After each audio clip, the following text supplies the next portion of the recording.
আমি সাধারণত যেটা করি প্রতি বছর জাস্ট অভিজ্ঞতা শেয়ার করা, আমরা চাইলে আমল করতে পারি যে কোনো একটা গরিব পরিবারকে বেছে নিয়ে সেই পরিবারে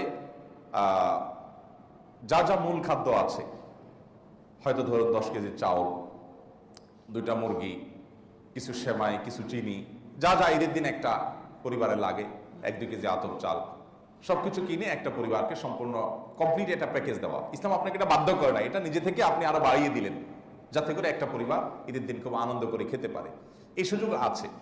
এখন আমরা ফিতরা টাকা দিয়ে দিলে যা আদায় হবে কিনা, নাকি খাদ্যই দিতে হবে, এটা নিয়ে আমরা বিশেষ করে যেইভাবে কোড়াকড়ি করি এবং যেভাবে বাড়াবাড়ি করি, এটা কোনো কোনো ক্ষেত্রে সীমালঙ্ঘনের পর্যায়ে চলে যায়। এটা আমাদের করা উচিত না।